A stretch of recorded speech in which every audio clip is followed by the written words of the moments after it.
Good morning, good afternoon, or good evening, depending on where you are in the world, and welcome to today's HDI webinar, Metrics, Measures, and KPIs.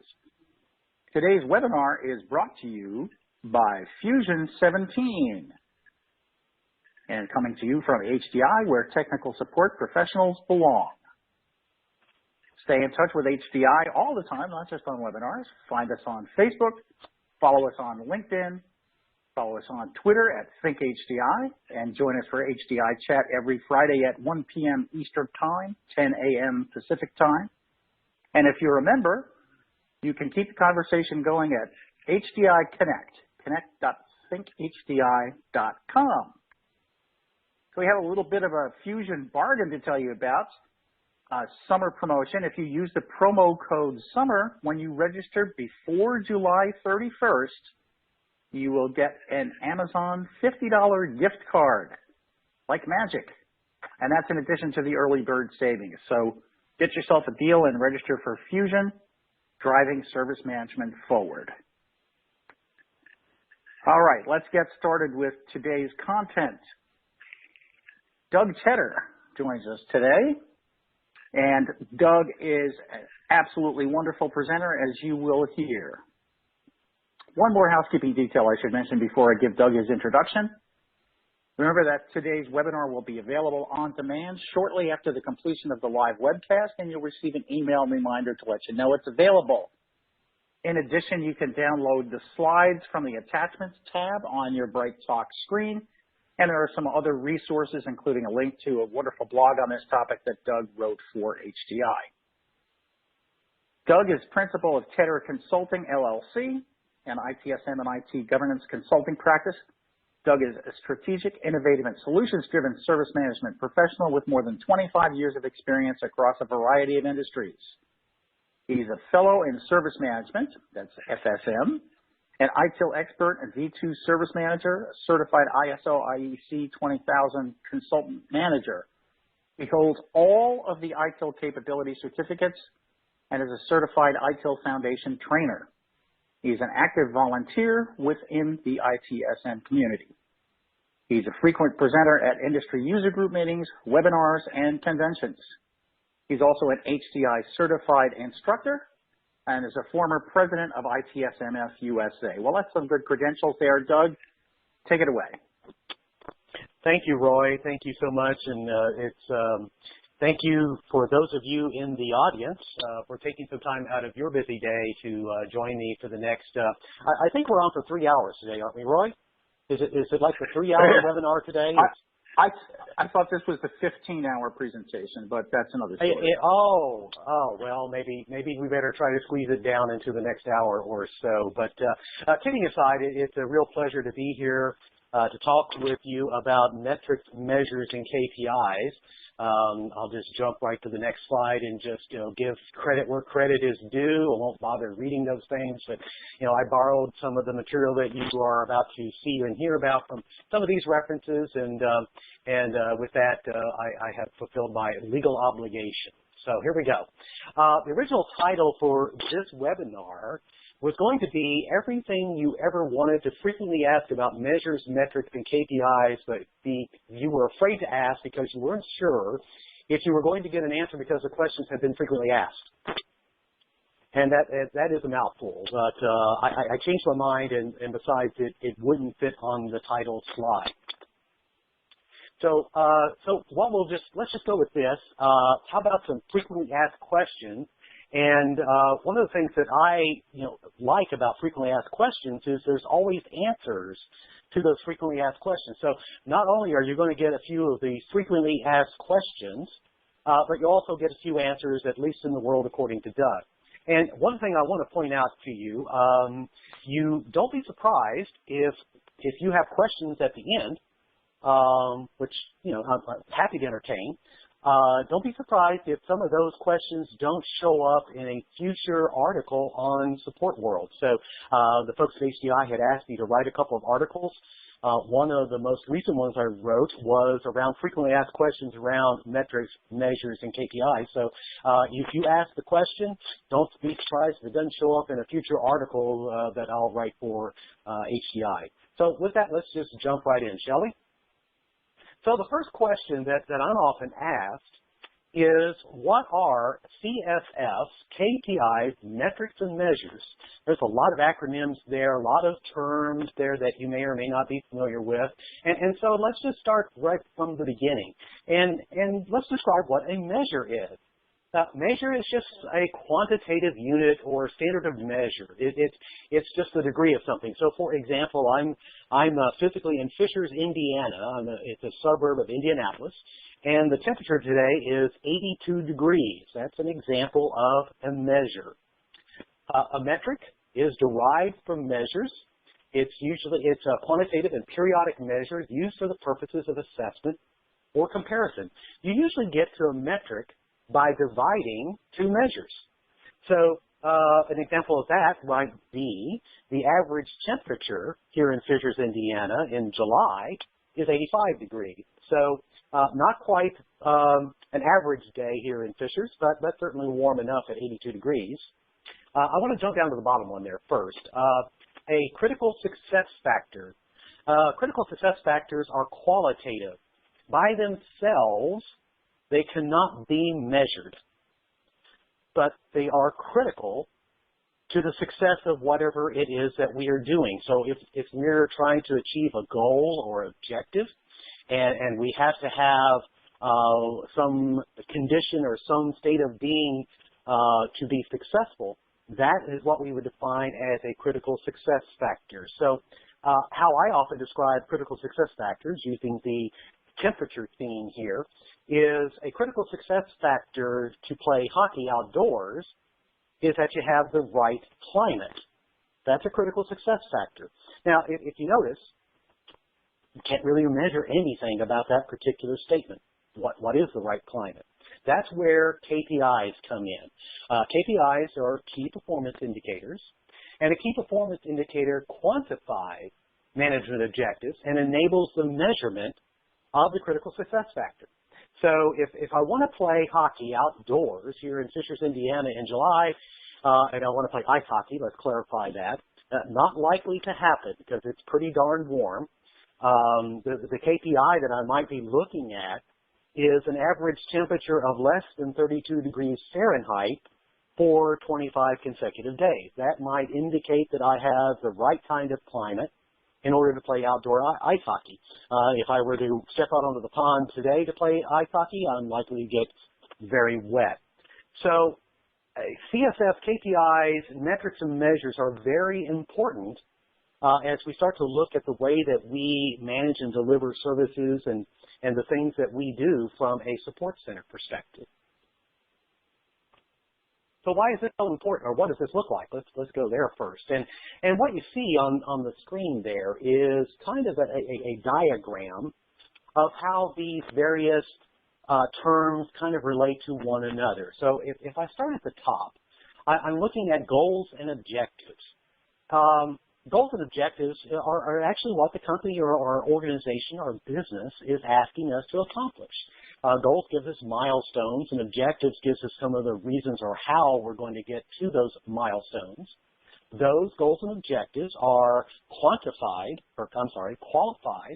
through the use of critical success factors. So again, back to my earlier example, if I wanted to play ice hockey today, the critical success factor being I'm in the right climate, it's not likely I'm going to be able to play ice hockey today here in Fishers. Those critical success factors are not measurable. So that's the thing to keep in mind about a CSF. By itself, you cannot measure it. KPIs, again, then provide the ability to measure a critical success factor. Those KPIs are made up of metrics, and a metric is derived from measure. So if you look at it from the top down, you'll see that each level provides guidance to the level immediately below. So critical success factors, their guidance is coming from our goals and objectives. So goals and objectives tie back to our mission and vision within an organization. Critical success factors then are providing the guidance to the KPIs that gives us some indication of the kinds of things that are key, and there's the word there, key performance indicators, and so on. If I go bottom up, then I'm enabling the next level up. So by taking the right measures, I'm enabling being able to get to metrics. Metrics enable KPIs. KPIs enable the quantification of the critical success factor, and so on. So I like this diagram because if you're like me, I like to hear things. I like to see it. This kind of gives me a way to put all of this in the proper context and sequence, so I understand what I'm talking about when I'm talking about CSS or measures or metrics. So why is this so important? Well, you've probably heard the old story. You can't manage what you don't measure. And so much of our success or failure from a support center perspective, or from any business initiative or project success perspective, has to do with our ability to measure and express those measures and getting the right measures in the right hands at the right time. It really is, pardon the term here, it really is a critical success factor for our success in getting the right kinds of metrics and measures in place. It's the how, what, and why of what it is that we're doing. Measures gives us the ability, if we're measuring the right thing, it helps us understand what it is that we should be measuring. And then metrics help us put those measures into some kind of context, and metrics give us the ability to make fact-based decisions. Without metrics, oftentimes individuals, organizations will, and they often do, will make decisions based on their personal experience or their gut instinct, whatever their gut is telling them. Sometimes they'll make decisions based on who is yelling the loudest, or they'll make decisions based upon the silence factor. That is, hey, nobody's yelling, we must be doing everything okay. And in my experience, that's really not often the case. And while all of those things might be beneficial in helping us make decisions, we have the experience, that's great. People are yelling or they're not yelling, that's helpful. Metrics gives us this objective evidence regarding the performance of a service, process, or activity. Another reason why this is so important is that metrics allow us to understand how we're performing. It gives us the capability to identify opportunities for improvement. Or it also gives us the capability to determine the effectiveness of things that we've changed in the hopes of improving something. Metrics help us understand the demand for our services. It helps us understand the demand for support from IT. It helps us know if we are in compliance or not with policies. Metrics also help us determine the maturity of our processes and procedures.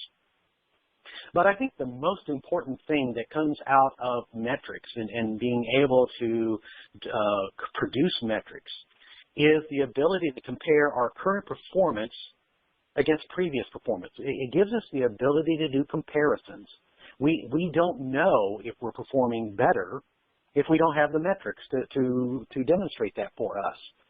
We don't know if we're on track to whatever improvement, if we're on our way to achieving our goals and objectives unless we have the right kinds of metrics. So the ability to compare justifies corrective actions. It also gives us the ability to celebrate success. A lot of times I'm a big believer in celebrating success. We work hard. We do a lot of things for lots of folks, and unless we're measuring and take time to celebrate the success, it's kind of an unfulfilling role when we're working at the support center. We're not able to point at something, hey, that's successful. Something to take some pride in. So I think that's very important. And the third thing that I think you get from metrics here is it helps provide inspiration and encouragement to keep up the good work. There's nothing like seeing that you've made your goals for the fifth consecutive quarter, and that is really gratifying. It shows that all the hard work that you've put in has been worth it. So another one of the frequently asked questions that I get is, are metrics and measures the same thing? And you can see from the picture on the slide there, yeah, they're both kind of fruit, but they're very different. You know, it's like talking about apples and oranges. Metrics and measures are often used interchangeably. I know I use the terms interchangeably. I'll catch myself, you know, calling a measure a metric and or a metric a measure, and they're really, while they are related, they're actually two very different things. Again, if you recall the first slide, I said that a measure is a discrete quantitative description of something, the amount or degree of something. So, for example, like I said, here in Fishers today, it's 82 degrees Fahrenheit. Nice to know, but what's it mean to you? Now, based on our experience, yeah, it might be we might relate that to being warm. It's a little hot. Some of us might look at that and say, this would be a great day to get out to the pool. Some of us would look at that and say, oh, wow, we better stay inside where it's nice and cool in the air conditioning. But it just describes a single thing. You know, putting it in support center terms, the number of calls that we get to the support center. Nice to know, but then what do we do with that? This is where metrics come in. And again, metrics help us, help us with comparison. And a metric is a derivative of a measure or measures. Usually describes a quality and requires a baseline measure. So often you get to, usually how you find a metric is you divide two measures by each other. For example, if I talk about first call resolution, immediately everybody, probably everybody on the call, understands what that means. First call resolution is when I take the total number of contacts, I guess I should call it first contact resolution, when I take the total number of contacts that come into the support center and the total number of issues that were resolved within that single contact, and I divide the two numbers, I get a percentage. So first call resolution of 20%, pretty good, but a first call resolution of 65% is even better. And immediately we start to understand it's this combination of two measures, number of contacts coming into the support center, the number of contacts that were resolved within the single contact that helps us get to first call resolution. And this first call resolution kind of helps us understand how we're performing. So metrics and measures are, while they're related, they're not the same thing. Metrics are derived from measures, and usually how you get there is you are dividing two measures to get to the metric. So what kinds of metrics are there? And as I was putting this this presentation together, I came across this, and it makes a lot of sense. And the reason why I want to call this out a bit is that sometimes we get locked into certain kinds of measures, or we get locked into certain kinds of metrics. And I want to kind of make you aware that there are different kinds of metrics. So when we talk about timeliness metrics, we're talking about when a deliverable or a milestone is met. If we're talking about quality metrics, how well a deliverable meets the requirement of the customer. If we're looking at efficiency metrics, it's the amount of resources required to complete a deliverable within the expected amount of resources. I often refer to that to bang for the buck, or to use another probably well-known analogy, miles per gallon. If I'm getting 50 miles per gallon, that car is much more fuel efficient than a car that is getting 20 miles to the gallon. If I look at things like cycle time, the time it takes to complete a task or deliverable. An example here for the support center might be handle time. How long does it, on average, does it take us to handle a particular contact? Is it 3 minutes? Is it 5 minutes? Is it 20 minutes? You know, what is that metric? That is a cycle time kind of metric.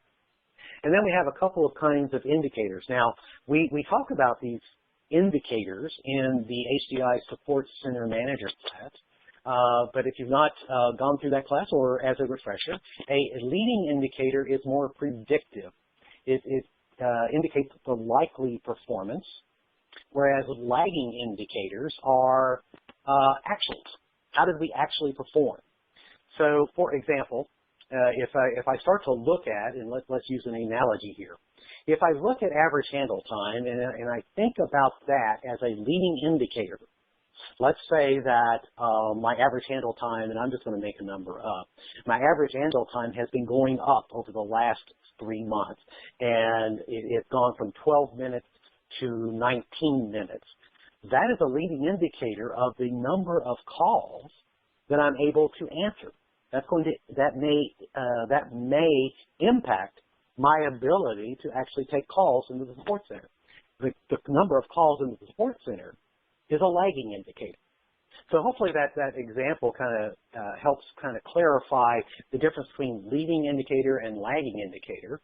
And I also wanted to point out that the different types of metrics can be used both as it can be used as either a leading indicator or a lagging indicator.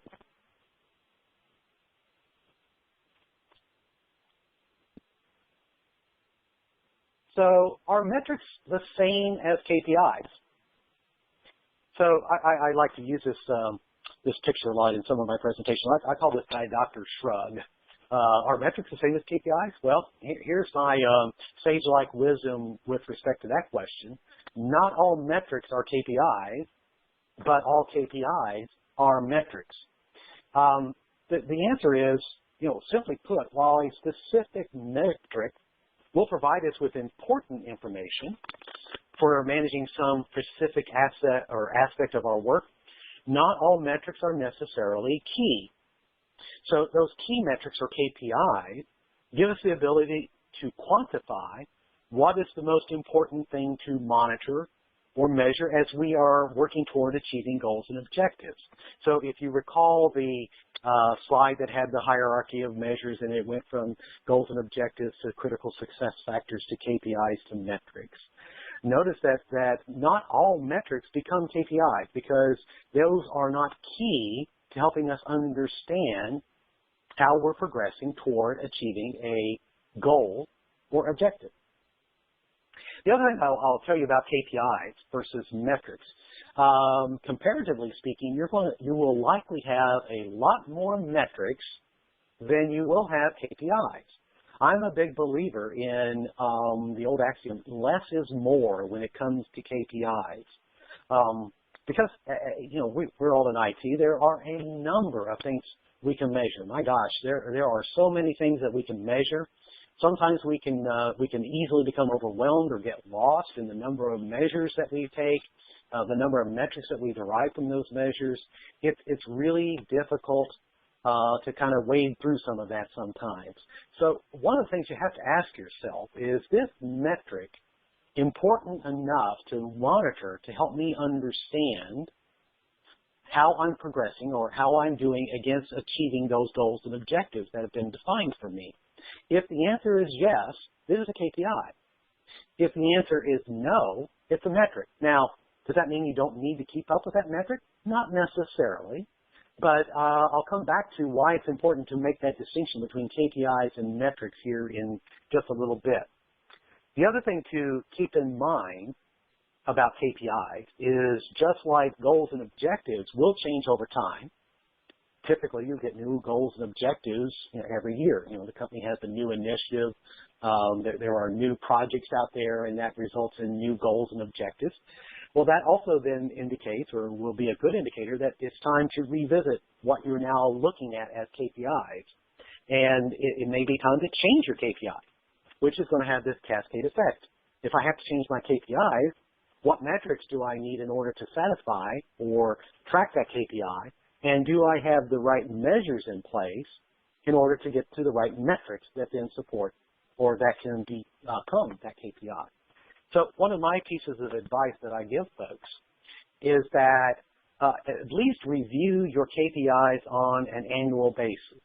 And ideally, you would do that right after yearly goals and objectives have been identified so that you can ensure that you have the right KPIs. So here's an everyday example. If you look at the screen, I'm sure you recognize this. This is a dashboard of a car. Likely very familiar for those of you that about probably everyone on the call probably drives, but take a look. What do you see? Well, there's dials, there's some gauges, there's an odometer, there's other things there. And I think you'll agree that there is potentially a lot of great information here. But looking at the dashboard, does that represent every possible measure that could be taken within an automobile? Likely not. So the thing that I always talk about when I talk about the difference between KPIs, metrics, and measures is I use the analogy of a dashboard on a car. What is the most important things to know when you're driving a car? Well, you need some more context, don't you? So at the risk of stating the obvious, why are you driving a car? Well, it's obvious. You want to get from point A to point B. What about the car, then, do you need to know or measure before you start to drive? So immediately, I need to know, okay, the trip is going to be about 65 miles. It should take me an hour or so. Do I have enough fuel in the car? If you look at this one, this particular car has less than a quarter of a tank. May or may not get me where I need to go. Let's stretch this out even for more, as a better example. I have a 250-mile trip. Will a quarter of a tank get me there? Likely not. So that might be a KPI in this case, the key performance indicator. What is the percentage of fuel in the fuel tank? Oh, we're less than a quarter of a tank. Perhaps I should purchase some more fuel and put into the tank. Do I have any flat tires? You may not see it on this, but many cars now have a tire pressure monitoring system, and it will light up if your tire pressure is below a certain amount. Again, that's another key performance indicator. That is a kind of metric. How about the oil pressure? I don't think this particular example has the oil pressure gauge on it. It does have a water temperature gauge, but that might be indicative that if the water temperature is staying within normal limits, I have a good chance of getting to my destination. If the water temperature starts to rise beyond a certain threshold, I may be in for some trouble. So as you start to think about the difference between KPIs and metrics, kind of think about it in terms of the dashboard on your car. There are all kinds of things in a car that can be measured. I could measure the volume of the music on the radio. I could measure the pressure in the amount of tire pressure in the spare tire. But it's not important to me because it's not. It doesn't help me understand how I'm progressing toward my objective of getting from point A to point B. If I change the context and I'm having trouble with my car, it's not acting right, it's not running well, and I take it into my mechanic is going to look at some different kinds of measures, maybe the amount of oxygen flowing through the oxygen sensor. To me, as a driver, I don't necessarily care, but the mechanic might have some interest in that, might have some interest in how the spark plugs are firing, and he's able or she's able to measure that. So you start to see how, hopefully this is a great example, start to see how to identify what metrics really are key, and the key to identifying the key performance indicators, you like that play on words, is what are my goals and objectives. That's what differentiates the KPI from any other metric. KPIs help support understanding where you are going against your goals and objectives. So what are some ways to identify a basic set of metrics to publish? Let's say that you're new in the sports center, or you've not been running your support center for very long, and you want a good basic set of metrics that you'd like to publish. Where can you look to find those good basic things to publish? Well, here, I've got a couple of ideas here for you. If you've not heard of the balanced scorecard, that's another thing that we do talk about in the HDI Support Center Manager class. The balanced scorecard is used to align business activities to the vision and strategy of an organization, help improve internal and external communication, and help monitor organizational performance against strategic goals. So I think that would be a good indicator, or at least some guidance for the right kinds of metrics to publish. The balanced scorecard was developed by Drs. Kaplan and Norton from the Harvard Business School back in the early 90s. And the notion behind the balanced scorecard is that as you start to impact one of the four quadrants, financial, learning and growth, customer, or internal business processes, it's going to have impact on the other three quadrants. So anything that I change with, if I start to cut budget, and I'm not able to hire another support center analyst, for example, that may have impact on the customer experience. That may have impact on our ability to learn and grow because I can't get folks away from the phone for training, maybe like I would like, and may impact our ability to answer the call within a stated goal of 15 seconds. So that's just a very brief, simple example on how you start to see how the change of a metric in one quadrant impacts the other three quadrants. Another source to identify this basic set of metrics might be the strategic framework. Again, this is something that we also talk about in the Support Center Manager class. And the strategic framework is very similar to the hierarchy that I showed you earlier. It consists of the organization's mission, vision, and goals, our service level agreements, things that we've agreed to deliver with our customers and how we're going to measure that in support of those strategic statements. And then under supporting those service level agreements, we have our standard operating procedures. So again, the guidance comes from top down, the enablement is going from bottom up.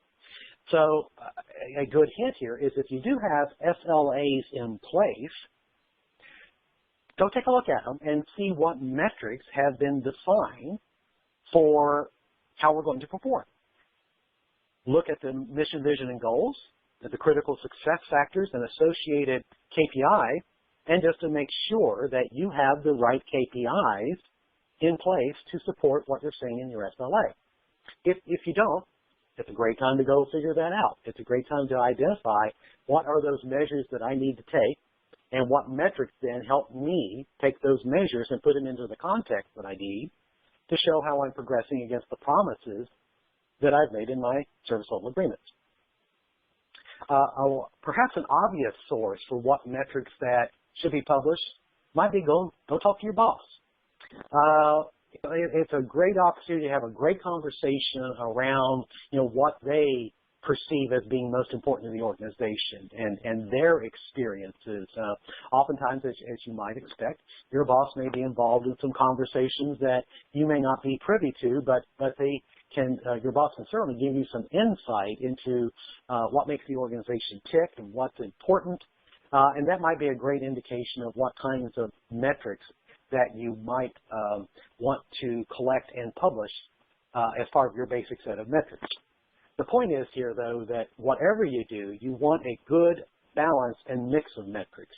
Don't just focus on timeliness metrics. Don't just focus on quality metrics, for example, but try to have a good mix of the various kinds of metrics.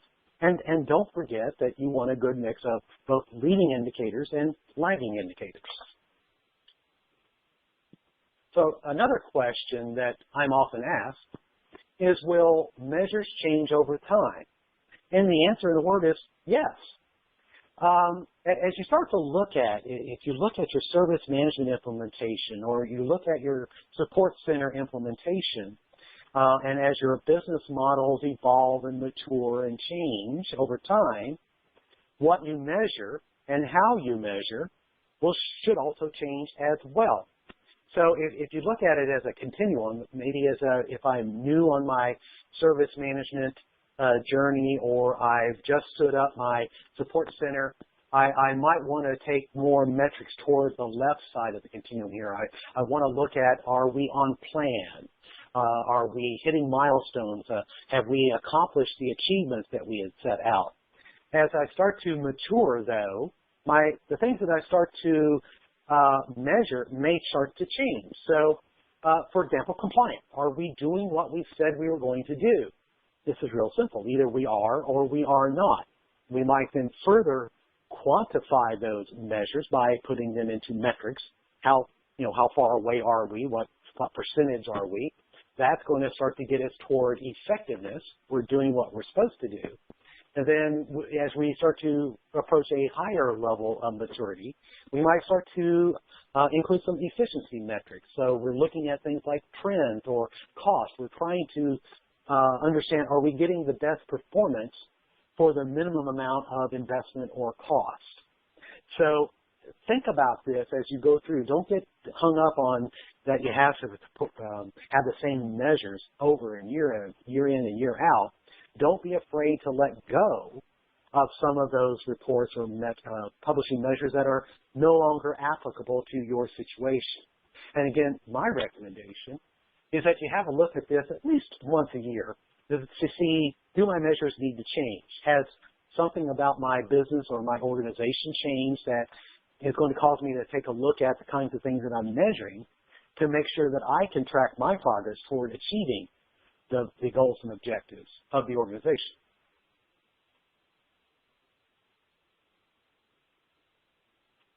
So a question, kind of related to measuring here is reporting. Now, I have ran into organizations that produce report after report after report that no one ever reads. And when I ask them, why are you producing the report? Well, the answer is that we've always done this. So one of the things that kind of works hand in hand with measures, metrics, and KPIs is, who are you going to tell this to? What kind of reporting is being required? So some great advice here with respect to, or I'd like to think it's great advice, with respect to developing a report. I think there are 6 key questions here that you need to ask. First of all, who's the report for? What is the purpose of the report? What is being done as a result of the report? And that, in my opinion, is probably the most important of the 6 questions. So we produce this report. What's going to get done as a result? The 4th question here, who's going to do whatever is going to get done? What data is needed? What is the report's frequency? And I see right now I'm not able to count. I said there's 6 measures and then there's 7 bullets. Wow. Okay. Well, Roy, I got to get a demerit here because I said there are 6 important questions, and maybe what I should do is question 0 is who is it for? But I digress. Let's move on. So I apologize. You should run a metric on that slide, Doug. That's all I can say. I should undertake some continual improvement on this particular slide. So anyway, and then the last question: what is the format of the media of the report? Is it a dashboard kind of thing? Is it a printed report? How is it being presented to those that are receiving the report? The point here, though, is if you cannot get clear answers to each of these questions, that would tell you that report is worthless. Stop producing that report. The other tip I would give you about producing reports, when you develop a report, start the report by leading with your critical success factors. Why is that important?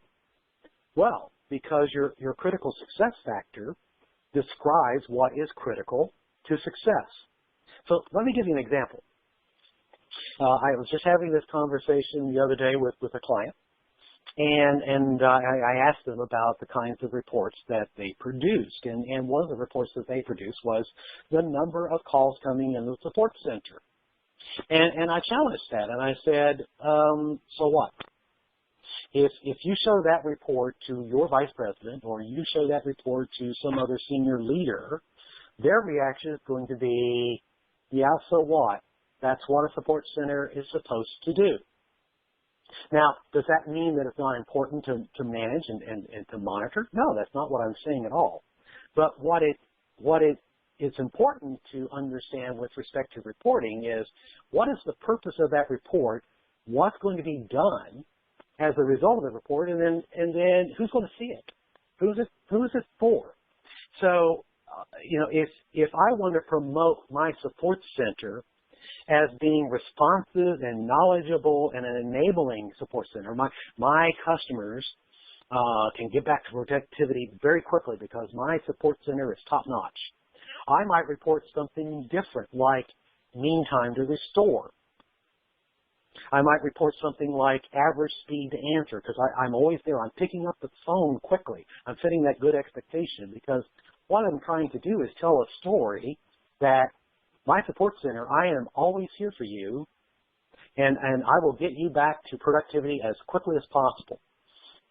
Yeah, the number of calls to understand from a support center manager perspective, certainly important, but to a customer, it's really not the story you're wanting to tell. You're wanting to tell that I'm a enabled, knowledgeable, responsive support center. So that's going to influence the kinds of things that you should be reporting. What about surveys? Well, surveys can be one of the most important ways to measure satisfaction with experience. But the thing I would caution you about surveys is sometimes organizations have a tendency to just to survey about everything. And I would advise that there are 3 important questions that you should ask before doing any kind of survey. First of all, why are you doing it? And again, if the answer is because we always have, then I would encourage you to no longer do that survey. What will be done with the responses to the survey? One of the top reasons why surveys do not get responses is because that previous survey responses went into the proverbial black hole, never to be heard from or appear again. So what good is it to take a survey if you're not going to provide feedback to those participating in the survey about what was done with their responses? Which brings up the third question then. Who is responsible for communicating survey results and actions? My overarching guidance here is that surveys can be a great thing, but surveys must be purposeful, and you must commit before doing surveys to doing something with that result and providing the feedback. We heard you, here's what the surveys are saying, here's what we're doing in response. Got some more world according to Doug kinds of things around surveys here. This is my preferred survey method. I'm not a big believer in rate us from a scale of 1 to 10 because quite frankly, I really don't know the difference between a rating of 2 and 3. They're both pretty bad. I don't know the difference between a rating of 7 and 8. That's pretty good. So I'm really not a big fan of a rate us on a scale of 1 to 10. And a lot of times what I also see in surveys is that the surveys will lead the witness. You know, what did you think about Joe's performance? Wasn't Joe an outstanding support center analyst? Well, they're leading the witness. And you're kind of being influenced, you're trying to influence the survey taker into answering the question the way you want them to answer. So don't do that. Don't make the question too personal. So I'm a big believer in simple. Either I gave you a smiley face, didn't make you feel so good about the experience, or you were not happy with the experience at all. And generally speaking, people can kind of get to that. The most important part about surveying in this way is you give this free-form text area. Why did you give us this rating? So they can tell you what you think. Free text allows the participant to say whatever she or he needs to say, and it's a very powerful way of capturing data, and it's very objective that way. You ask a very clear question. How did we do? And why did you give us this rating? Last question I think I have for today is what are the right metrics for me to publish? And I kind of alluded to this a couple of slides ago, and here's the way I would answer that question, because there is not a one-size-fits-all answer. But the way I would answer this question is, first of all, the metrics that you're publishing have to make sense to your business. If they don't understand, if your customer isn't understanding what the metrics are telling them, then it's probably not the right metric to publish. The second question would be, your metric is supporting a strategic objective. A lot of times, folks outside the support center, and even sometimes within the support center, don't have a clear line of sight between what it is that you do and how it supports the mission, vision, goals of the organization. And if you can produce metrics that clarify or bring some clarity into that, what I do, and connect it back to the goals and objectives of the organization, that's a great thing, because then people can start to appreciate both internal to the support center and outside of the support center, the performance that you're bringing with that metric. You want to provide a balanced perspective. You don't want to tell just part of the story, but you want to provide a very balanced and fair report based of metrics. Things that you're doing very well, opportunities that you could do something differently. You've got to share some of the not so good with the good to have credibility in those things that you're publishing. And then the last thing that I would say is do your metrics help you tell the right story?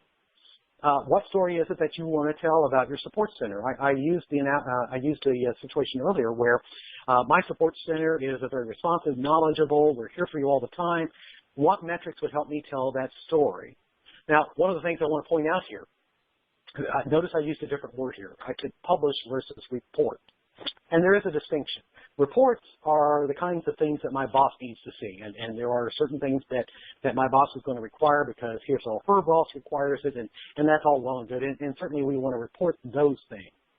Publishing is things I want others to know, and this is a very proactive way to kind of market what you do from a support center perspective, and it's a great way, like I said, to tell your story.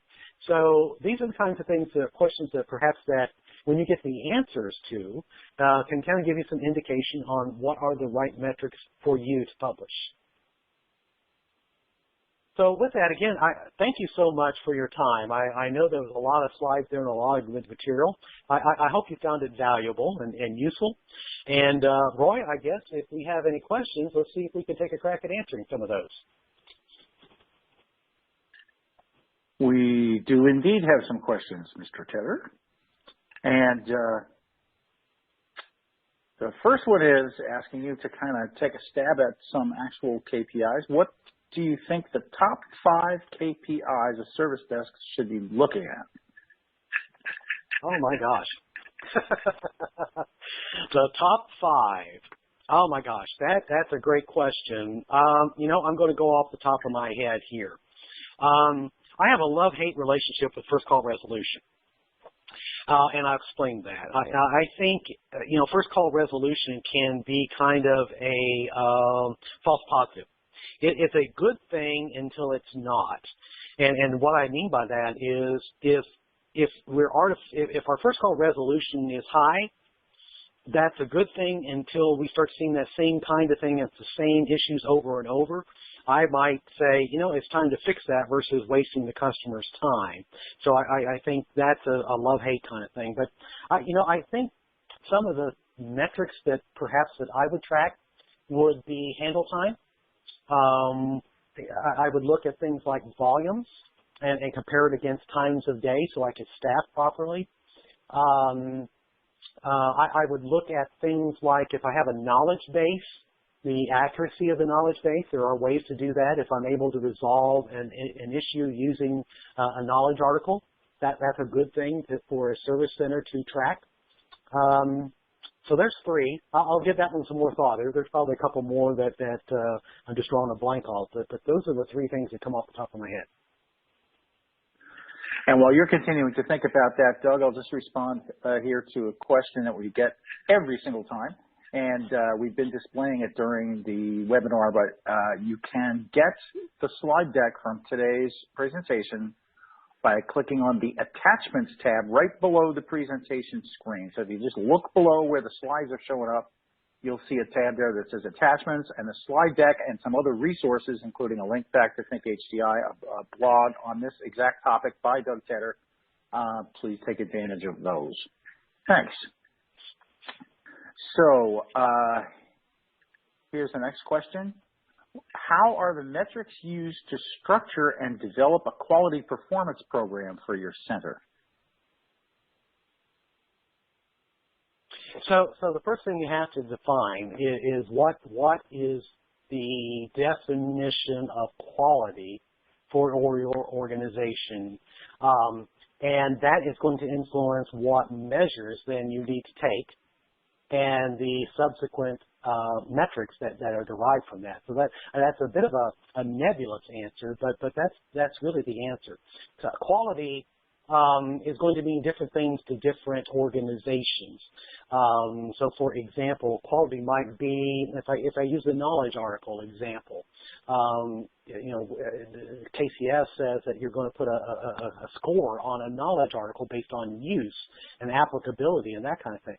That's a good quality kind of metric. Number of times used, number of times rated highly, number of times it actually resolved the issue might drive a different kind of quality metric. A different organization is going to look at quality a little bit differently. Number of defects per thousand. If I'm in manufacturing, that's going to drive a little different kind of way. So really, you have to look at, you start with from my perspective, you start with an agreed definition of what is quality, and then you start to quantify what are the things that I can measure in order to demonstrate that I'm meeting the quality requirements of my business. Great, thanks, Doug. My company is a nonprofit education support for school districts. Should we consider any specific KPI, any other specific KPIs or measures? That's a good question. Yeah, yeah, that's a great question. So there's a bit of an implication there with nonprofits. I used to work for a nonprofit early in my career, and one of the things that is extremely important to the managers, the senior managers of nonprofits, is showing good stewardship of monies. Right? It's not about saving money necessarily. It is about good stewardship. So making the right investments and getting the right kinds of return for that investment, showing that you're not wasting resources. So if you can come up with some measures and metrics around those kind of things, that is absolutely golden. There are likely some others, but that's the one that comes off the top of my head for a nonprofit. Is they want to see how the support center is really utilizing its resources.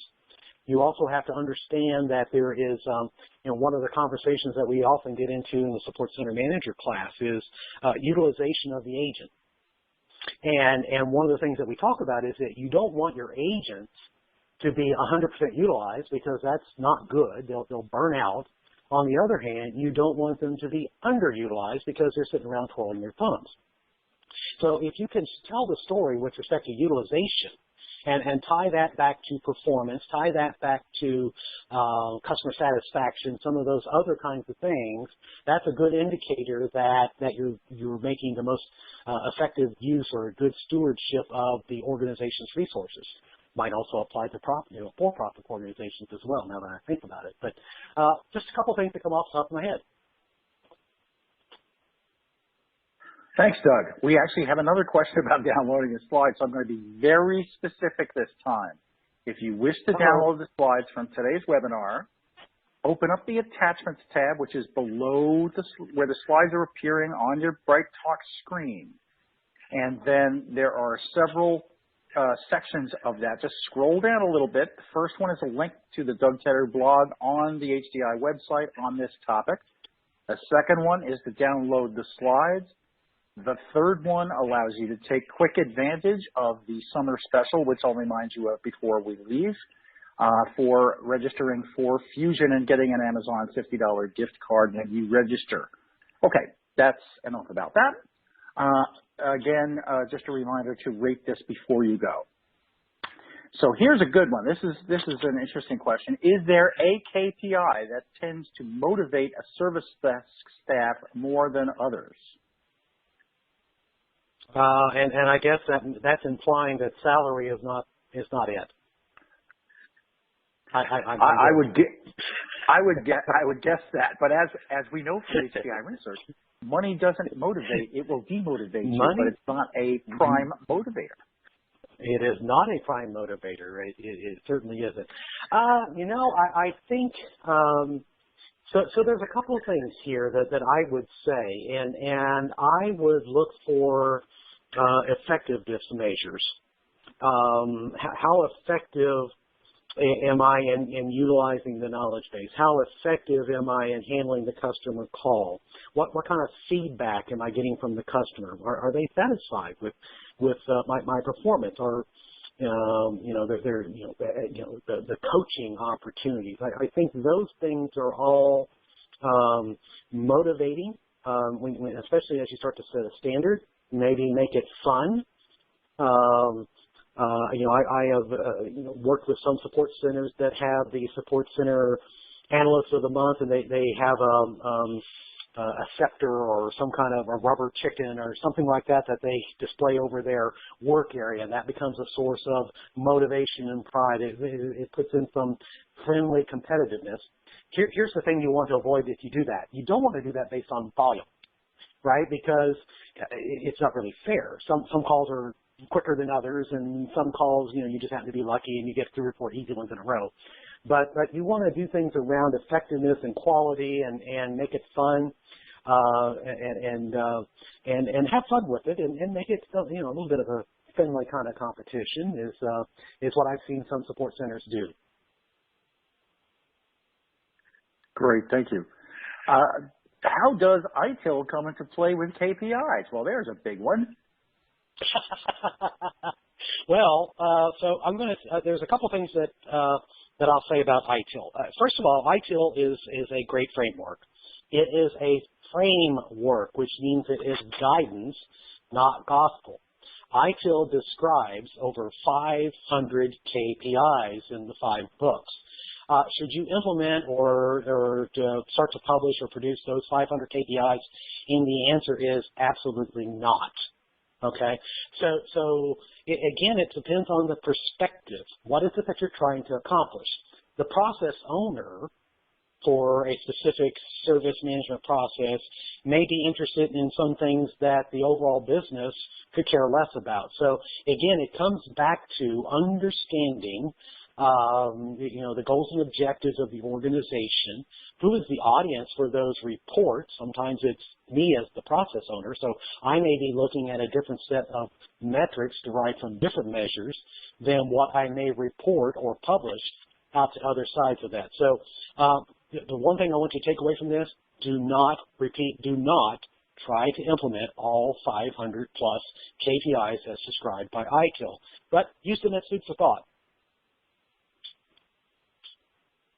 Great, thank you. And on a related topic, this question, what are your thoughts around selling the idea of removing redundant or meaningless data and reporting?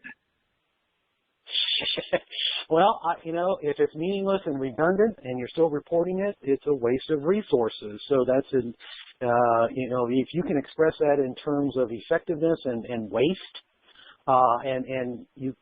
hey, if I quit producing this report, that gives me 3 more hours a week to work on knowledge articles, or that gives me a couple of hours a month where I could do some additional kinds of training or that kind of thing. It is a waste. If nobody's looking at it and we just produce it because we always have, that's not a good reason. But if we're going to make business decisions, or we're going to make, some kind of, evaluation of potential for improvement, then certainly continue to produce the report. But if it's just sitting on somebody's desk or no one ever looks at it, I would recommend shut it off. If someone really was looking at it and you just, they're going to come back to you, and it's a great time to have that conversation around, hey, what were you getting from that report? Or am I getting the right information to you? It's a great way to have a very open and conscientious kind of discussion, and that just does nothing but good things. It's good karma for your support center. Corey, thanks. I think this is going to be the last one we'll have time for. What is the best way to get baseline data from non-IT customers? And my guess at what the context of that is since so many organizations now are expanding, service management beyond IT, how do you start off if you're going to move into HR, finance, facilities, some of those other areas where service management is becoming really popular? How do you get some baseline data so that when you start measuring the performance of that service management system and your processes, how do you know where you are? Yeah, that is a great question. The first approach would be ask them what they're currently measuring today, and they likely are measuring something, whether or not it is really aligned to the mission, vision, and goals of the organization is a secondary question. But you start from where you are, right? Sometimes the answer is we're not measuring anything. Well, in my opinion, then that's your baseline.